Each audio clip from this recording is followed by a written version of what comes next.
വളരെ ഡിഫറെൻ്റ് ആയിട്ടുള്ള ഒരു മൂവിയാണല്ലോ, ഒരു ഗാങ്സ്റ്റർ ലൈഫ്, പിന്നെ നമ്മളൊന്നും കണ്ടിട്ടില്ലാത്ത കൊച്ചിയാണല്ലോ ഇതിൽ കാണിക്കുന്നതൊക്കെ. സോ ഈ ഒരു റോള് കിട്ടിയപ്പോൾ what did you feel about it? ഞാൻ രാജീവ് രവിയുടെ മറ്റു 2 സിനിമകളും കണ്ടിട്ടുണ്ട്. അപ്പോൾ അതുകൊണ്ട് തന്നെ ഈ റോള് കിട്ടിയപ്പം എനിക്ക് ഈ റോളിനെ കുറിച്ച് കാര്യമായിട്ടൊന്നും അറിയത്തുണ്ടായിരുന്നില്ല. അതിനകത്ത് ചില മൊമെന്റ്സ് മാത്രം പറഞ്ഞിട്ടുണ്ടായിരുന്നു. പക്ഷെ എന്താണെങ്കിലും രാജീവ് രവിയുടെ ഒരു സിനിമയിൽ ഒരു റോള് കിട്ടിയാൽ ചെയ്യുക എന്ന് മാത്രമേ ഉണ്ടായിരുന്നുള്ളൂ. ആൻഡ് ഭയങ്കര സ്ട്രോങ് ഒരു ക്യാരക്ടറാണല്ലോ, റോസമ്മ എന്ന ക്യാരക്ടറാണല്ലോ ചെയ്യുന്നത്. അപ്പോൾ ഈ ഒരു ക്യാരക്ടർ എന്ന് പറഞ്ഞാൽ തന്നെ ഇപ്പോൾ ബാക്കിയുള്ള ക്യാരക്ടേഴ്സ് എല്ലാം ആ കമ്മട്ടിപ്പാടത്തിൽ ജനിച്ച് വളർന്നവരാണല്ലോ, ഇയാൾ മാത്രം പുറത്തുനിന്ന് വരുന്നതാണ്. സോ ഈ ഒരു റോള് തന്നപ്പോൾ how did you prepare to be that person? Rosamma വളരെ സ്ട്രോങ് ആയിട്ടുള്ള ക്യാരക്ടർ. അപ്പം റോസമ്മ ചെയ്യാൻ വേണ്ടിയിട്ട് എനിക്ക് തോന്നി ഞാൻ കുറച്ച് ദിവസം ഈ കോളനിയിലൊക്കെ പോയി ടൈം സ്പെൻഡ് ചെയ്തു. കാരണം അവരുടെ ലൈഫ് എങ്ങനെയാണെന്ന് അറിയാൻ, അവരെങ്ങനെ സംസാരിക്കുന്നു, ആ രീതികളൊക്കെ അറിയാൻ വേണ്ടിയിട്ട്. പക്ഷേ എനിക്ക് തോന്നുന്നു ഞാൻ അതെല്ലാം കഴിഞ്ഞിട്ട് തിരിച്ച് സെറ്റിലെത്തി. നമ്മുടെ ഫസ്റ്റ് ഷോട്ട് എടുക്കുന്നതിന് മുമ്പാണ് എനിക്ക് ശരിക്കും ഈ ക്യാരക്ടറിനെ കുറിച്ച് ഐഡിയ കിട്ടുന്നത്. കാരണം കൃത്യമായിട്ട് എനിക്കൊരു ഐഡിയയിൽ രാജീവ് രവിനെ കുറിച്ച് പറഞ്ഞു തരുന്നത് അപ്പോഴാണ്. അപ്പോൾ ശരിക്കും എനിക്ക് മനസ്സിലായി രാജീവേട്ടനെ കുറിച്ച് ക്ലിയർ ഐഡിയ ഉണ്ട് എന്താണെന്നുള്ളത്. പക്ഷെ നമുക്കത് അറിയത്തില്ലായിരുന്നു. പക്ഷെ അപ്പം പറഞ്ഞു തന്ന് നമ്മളെ കൊണ്ട് ചെയ്യിപ്പിക്കുക എന്നുള്ള പരിപാടിയാണ്. രാജീവ് സാറിനെ കുറിച്ച് എപ്പോഴും പറയുന്ന ആക്ടിങ് അല്ല, ബിഹേവ് ചെയ്യിക്കുകയാണ് എല്ലാവരെ കൊണ്ടും ചെയ്യിക്കാന്ന്. അപ്പോൾ ആ ഒരു ഡയറക്ടർ എന്ന രീതിയിൽ ഹൗ വാസ് ഹി? എനിക്ക് തോന്നുന്നു മിക്കപ്പോഴും അദ്ദേഹം കാസ്റ്റ് ചെയ്യുന്നവരൊക്കെ പുള്ളിയുടെ ക്യാരക്ടറിന് വളരെ ആപ്റ്റായ ആൾക്കാരെ കാസ്റ്റ് ചെയ്യുക. അപ്പോൾ നമ്മൾ അധികം ഒന്നും ചെയ്യേണ്ട കാര്യമില്ല. പിന്നെ എല്ലാ ക്യാരക്ടറിനെ കുറിച്ചും വളരെ കൃത്യമായ ഐഡിയ രാജീവ് രവിക്ക് ഉള്ളതുകൊണ്ട് കൃത്യമായിട്ട് നമുക്ക് പറഞ്ഞു തരാൻ പറ്റും. നമ്മൾ അധികം ഭയങ്കര ബുദ്ധിയൊന്നും ഉപയോഗിച്ച് ഈ കഥാപാത്രത്തെയൊന്നും ചെയ്യേണ്ട കാര്യമൊന്നുമില്ല. പിന്നെ ഒരു കാര്യം എന്ന് വെച്ചാൽ രാജീവ് രവി എപ്പോഴും ഒരു സീൻ ചെയ്യുന്ന സമയത്ത് മാക്സിമം ഫ്രീഡം തരും. അതായത് നമുക്ക് ആ സീൻ എങ്ങനെ ചെയ്യാം, നമ്മളൊക്കെ ആക്ടേഴ്സ് ഉണ്ട്. അപ്പോൾ 5 പേര് സീനിലുണ്ടെങ്കിൽ 5 പേർക്കും അത് എങ്ങനെയെങ്കിലും അത് ചെയ്യാം. പിന്നെയാണ് അതിന് കറക്ഷൻസ് വരിക. പിന്നെ മിക്ക സമയത്തും ഓരോരുത്തർക്കും പേഴ്സണലായിട്ടാണ് അവരുടെ സാധനം കൊടുക്കുക. അപ്പോൾ ഒരു ഗ്രൂപ്പായിട്ട് വന്ന് നിങ്ങൾ ഇങ്ങനെ ചെയ്യുന്ന ഒരിക്കലും പറയില്ല. നമ്മളെയൊക്കെ വിളിച്ച് എവിടെയെങ്കിലും മാറ്റിക്കൊണ്ട് പോയിട്ട് നമ്മുടെ ക്യാരക്ടറിനെ കുറിച്ച് പറയും. അപ്പോൾ ഓരോരുത്തർക്കും അങ്ങനെ കൊടുത്തിട്ടുണ്ടായിരിക്കും. അപ്പോൾ ഈ എല്ലാം കൂടെ വരുമ്പോൾ വർക്കാവും എന്നുള്ളതാണ്. ആൻഡ് അതുപോലെ തന്നെ ഇപ്പോൾ ഈ ഒരു സിനിമ പറയുകയാണെങ്കിൽ തന്നെ ഈ ഒരു കോളനി സെറ്റപ്പാണ്, അതൊന്നും അത്ര ഫെമിലിയർ അല്ലല്ലോ. അപ്പോൾ ഇതിൽ അഭിനയിച്ച് തുടങ്ങിയപ്പോൾ പിന്നെ പറഞ്ഞു ആ കോളനി പോയി പ്രിപ്പയർ ചെയ്തെന്ന്. പക്ഷെ അഭിനയിച്ച് തുടങ്ങിയപ്പോൾ ആ ക്യാരക്ടറിലോട്ട് കൂടുതൽ വരാൻ പറ്റിയല്ലോ. അപ്പോൾ ആ ഒരു ഡിഫറൻസ് എങ്ങനെയാണ് ഫീൽ? നമ്മൾ ഫസ്റ്റ് ഷൂട്ട് ചെയ്ത് 2015. അപ്പം അതായത് അത് വയസ്സായിട്ടുള്ള ഇതാണ്. അപ്പം അത് ചെയ്ത് കഴിയുമ്പോൾ നമുക്ക് ഏകദേശം ഇതിൻ്റെ ബാക്ക് ഏകദേശം മനസ്സിലാവും. ഇവരിങ്ങനെ ആവണമെങ്കിൽ എങ്ങനെയായിരിക്കും ഇവർ എന്നുള്ളൊരു, അതുകൊണ്ട് കുറച്ചും കൂടി സിമ്പിളായിരുന്നു. മാത്രമല്ല ഈ 2015 കഴിഞ്ഞ് 2 മാസം കഴിഞ്ഞിട്ടാണ് ശരിക്കും ഈ 90s ഒക്കെ ഷൂട്ട് ചെയ്യുന്നത്. അപ്പോൾ നല്ല സ്പേസ് ഉണ്ടായിരുന്നു നമുക്ക് ചിന്തിക്കാനൊക്കെ. പിന്നെ അതുപോലെ തന്നെ ഞാൻ എവിടെയോ വായിച്ചു വന്നാലും ഇതിനു വേണ്ടി കുറേ വെയിറ്റ് ഗെയിൻ ചെയ്തു, 8 കിലോ. ആക്ച്വലി വെയിറ്റ് ഗെയിൻ ചെയ്ത് 2015 വേണ്ടി അത് കാര്യമായിട്ടൊന്നും ഗെയിൻ ചെയ്തില്ല, ഒരു 5 to 6. പക്ഷെ അത് കഴിഞ്ഞ് കുറയ്ക്കലായിരുന്നു. ലൈക്ക് ഏകദേശം 12 കിലോ ഒക്കെ നമ്മൾ അതിനു വേണ്ടി കുറച്ചു. കാരണം അതിന് സമയമുണ്ടായിരുന്നു, 2 മാസം നമുക്ക് സമയമുണ്ടായിരുന്നു. പക്ഷെ അങ്ങനെ ചെയ്തില്ലെങ്കിൽ എനിക്ക് തോന്നുന്നു ആ ഒരു ഡിഫറൻസ് നമുക്ക് ഫീൽ ചെയ്യാൻ പറ്റില്ല. ഈവൻ അധികം സീനിൽ ഇല്ലേലും അങ്ങനെ ഒരു ചേഞ്ച് ഫീൽ ചെയ്തില്ലെങ്കിൽ എനിക്ക് തോന്നിയത് മോശമായിരിക്കും. പക്ഷേ ഈ മൂവി കണ്ടവരൊക്കെ പറഞ്ഞു ഏറ്റവും നമ്മളുടെ ഉള്ളിൽ തങ്ങി നിൽക്കുന്ന ഒരു ക്യാരക്ടർ ഈ റോസമ്മയുടെയാണ്. കാരണം തുടക്കത്തിൽ ഇപ്പോൾ ഇതിലൊരു ഭാര്യയായി വന്ന് പിന്നെ വളരെ സ്ട്രോങ് ആയ ഒരു ഫീമെയിലായി മാറുകയാണ്. അപ്പോൾ അങ്ങനെ ഒരു ക്യാരക്ടർ ചെയ്തപ്പോൾ what did you feel about? അങ്ങനെ പ്രത്യേകിച്ചൊന്നും ഉണ്ടായിരുന്നില്ല. കാരണം ഇങ്ങനെ റോസമ്മയെക്കുറിച്ച് മനസ്സിലാക്കുക എന്നുള്ളതും അങ്ങനെ ഒരു സാധനം കാസ്റ്റ് ചെയ്യാന്ന് പറഞ്ഞപ്പോൾ തന്നെ നമ്മൾ ഭയങ്കര എക്സൈറ്റഡ് ആണ് ഇങ്ങനെ ഒരു സാധനം ചെയ്യാൻ വേണ്ടി. പക്ഷെ എനിക്ക് ആക്ച്വലി അതിനെക്കുറിച്ച് വളരെ ക്ലിയർ ആയ ഒരു ഇതുണ്ടായിരുന്നില്ല. ഈ സിനിമയിൽ ഇതിന് ഇങ്ങനെയാണ് പ്ലേസ് ചെയ്യാൻ പോകുന്നത് എനിക്കറിയില്ല. എനിക്ക് കിട്ടിയിരുന്ന റോസമ്മ ഇങ്ങനെയാണ് എന്നുള്ളതാണ്. പക്ഷെ എൻ്റെ സീനെല്ലാം വളരെ കൃത്യതയുള്ള സീനുകളാണ്. കാരണം എല്ലാം സിനിമയിൽ വളരെ ഒഴിച്ചുകൂടാൻ പറ്റാത്ത സീനുകളായിട്ടാണ് വെച്ചിരിക്കുന്നത്. നന്നായിരുന്നു. പിന്നെ കൂടെയുള്ള ആക്ടേഴ്സ് ഇപ്പോൾ ദുൽഖർ ആയാലും വിനായകനായാലും അതുപോലെ തന്നെ മണികണ്ഠൻ, ഇവരെല്ലാവരും ഇപ്പോൾ മണികണ്ഠൻ ഒരു തിയേറ്റർ ആർട്ടിസ്റ്റ് ആയിട്ട് വന്നു. അപ്പോൾ എല്ലാവരും ഫിലിം ഇൻഡസ്ട്രിയിൽ നല്ല എക്സ്പീരിയൻസ് ഉള്ളവരാണ്.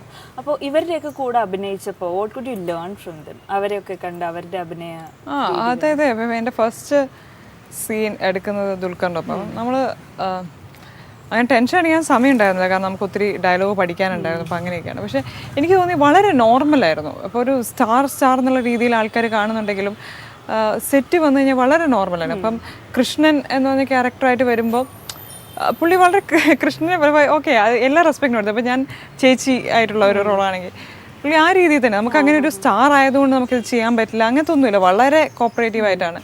അപ്പോൾ പിന്നെ എനിക്ക് തോന്നുന്നു അവരെല്ലാം ഈ മണികണ്ഠനൊക്കെ പറഞ്ഞാൽ ഫുൾ എനർജിയിലാണ് നിൽക്കുന്നത്. ഏത് മിനിറ്റിൽ എന്ത് ചെയ്യാൻ പറഞ്ഞാലും ഫുൾ എനർജിയിലാണ് പുള്ളി, അപ്പോൾ ചെയ്യും. അപ്പം എന്താണെന്ന് വെച്ചാൽ ഫുൾ അങ്ങനത്തെ ഒത്തിരി കാര്യങ്ങൾ. ഇപ്പോൾ ഈവൻ മണികണ്ഠൻ്റെ ഫസ്റ്റ് സിനിമ ഒരിക്കലും പറയാൻ പറ്റില്ല മണികണ്ഠൻ്റെ ഫസ്റ്റ് സിനിമയാണ്, കാരണം അതുപോലെ എനർജി. പിന്നെ വിനായകൻ എന്ന് പറഞ്ഞാൽ വിനായകൻ ഫുൾ ടൈം ക്യാരക്ടറിലാണ്, ഫുൾ നിൽക്കുകയാണ്.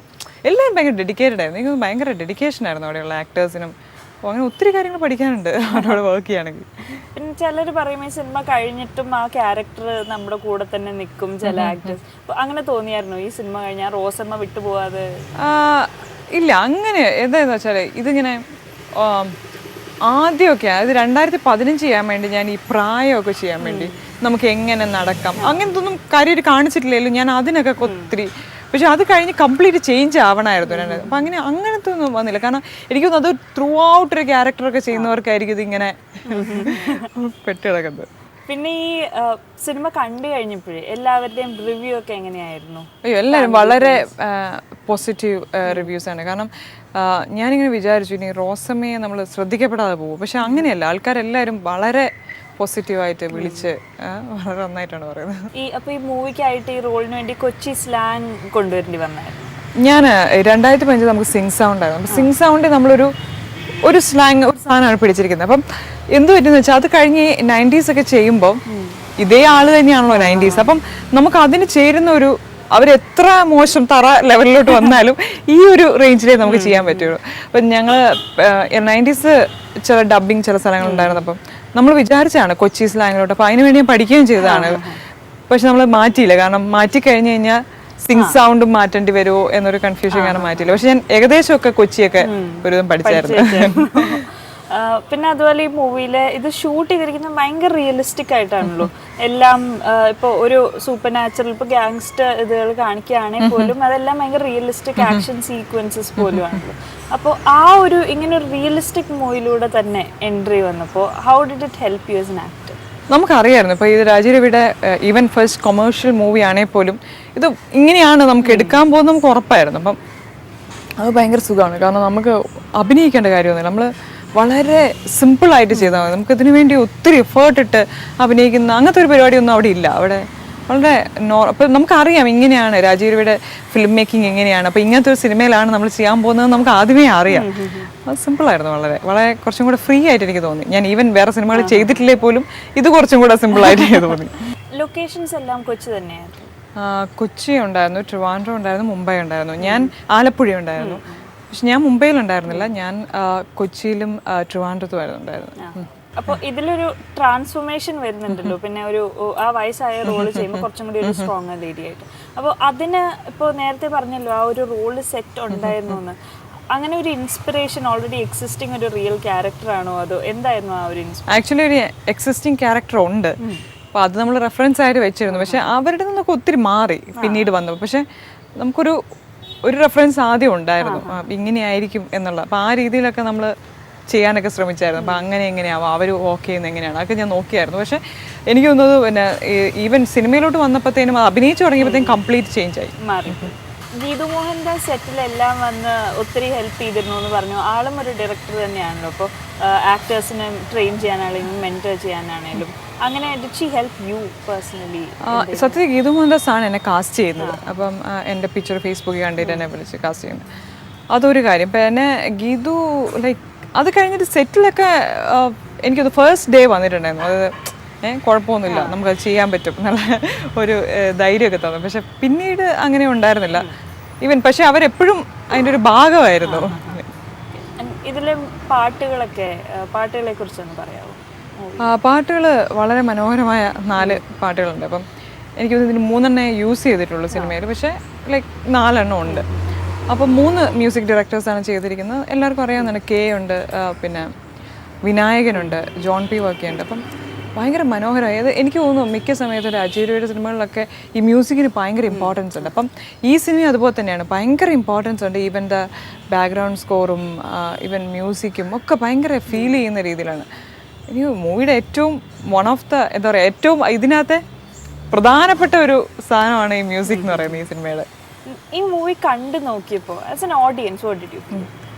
അതെന്താ പറയുക, ഞാൻ ഈ സിനിമ ഫസ്റ്റ് കവിതയിൽ പോയി കണ്ടു. അപ്പം ഉറപ്പായിട്ടും ആൾക്കാരുടെ ഓക്കെ. അപ്പം മിക്കതും ഈ നമുക്ക് ഡയലോഗ് ഒന്നും കേൾക്കാൻ പറ്റില്ല. അപ്പോൾ അത് കഴിഞ്ഞ് ഞാൻ ശരിക്കും ഇതൊരു മൾട്ടിപ്ലക്സിൽ പോയി കണ്ടു. അപ്പം ഞാൻ അതിന് മുമ്പ് കണ്ടിട്ടില്ല ഈ സിനിമ. എൻ്റെ സീൻസ് അല്ലാതെ വേറെ ഒന്നും കണ്ടില്ല. അപ്പം എനിക്ക് തോന്നുന്നു എനിക്ക് ഭയങ്കരമായിട്ട് ഇഷ്ടപ്പെട്ടു എന്ന് വെച്ചാൽ എനിക്ക് തോന്നുന്നു ഞാൻ പ്രതീക്ഷിച്ചതിനൊക്കെ ഒരുപാട് മുകളിലുള്ള ഒരു സിനിമയായിട്ട്, ഈവൻ അതിൻ്റെ നല്ല സൗണ്ടും നല്ല ക്വാളിറ്റിയിൽ നമ്മൾ കണ്ടു കഴിഞ്ഞപ്പം ആ ഒരു ഫീലായിരുന്നു. അമ്മയുടെ മൂവിയിൽ വരുന്നതിന് മുമ്പ് മോഡലൊക്കെ ആയിരുന്നല്ലോ. സോ ആ ഒരു മോഡലിംഗ് ഇൻഡസ്ട്രിയിൽ അതിൽ ഭയങ്കര ഗ്ലാമറസ് ആയിട്ടുള്ളൊരു ഇൻഡസ്ട്രിയാണ്. അത് കഴിഞ്ഞ് ഇപ്പോൾ വന്നിരിക്കുന്ന ഈ റോളിൽ ഒരു ഡീഗ്ലാംഡ് ആയിട്ടുള്ള റോളാണ്. സോ ആ ഒരു ഡിഫറൻസ് അവിടെ ഫീൽ. ഞാൻ മോഡലിങ് ചെയ്യുന്ന ആക്ച്വലി സിനിമയിൽ വരാൻ വേണ്ടിയിട്ട് എറണാകുളത്ത് നിൽക്കുക എന്നുള്ള ഇതാണ്. അപ്പോൾ അത് കഴിഞ്ഞ് ഞാൻ ഇങ്ങനെ ആക്ട് ലാബ് എന്ന് പറഞ്ഞൊരു ആക്ടിങ് സ്കൂളിൽ പോയിട്ട് 1 month ഒരു കോഴ്സൊക്കെ ചെയ്തു. പിന്നെ അവരുടെ ഭാഗമായിട്ട് ചെറിയ രീതിയിൽ 2-3 പ്ലേ ഒക്കെ ചെയ്തു. അപ്പം സത്യത്തിൽ നമ്മുടെ മെയിൻ ഉദ്ദേശം എന്ന് വെച്ചാൽ സിനിമയിലെത്തുക എന്നുള്ളതാണ്. അപ്പോൾ ഈ ഡീഗ്ലാമറൈസ് ചെയ്യാന്നുള്ള സാധനമൊന്നും ഒരു വിഷയമേ അല്ല. അതൊന്നും നമുക്ക് നല്ലൊരു റോള് കിട്ടുക എന്നുള്ളതാണ് എൻ്റെ. ഈ മോഡലിംഗ് ഇൻഡസ്ട്രിയും ഫിലിം ഇൻഡസ്ട്രിയും ലിങ്ക്ഡ് ആണേലും വളരെ കംപ്ലീറ്റ്ലി ഡിഫറെൻ്റ് ആണ്. അപ്പോൾ ആ ഒരു വ്യത്യാസം എങ്ങനെയാണ് തോന്നിയത്? എന്താ അതിൻ്റെ വ്യത്യാസം ഓഡിയൻസ്?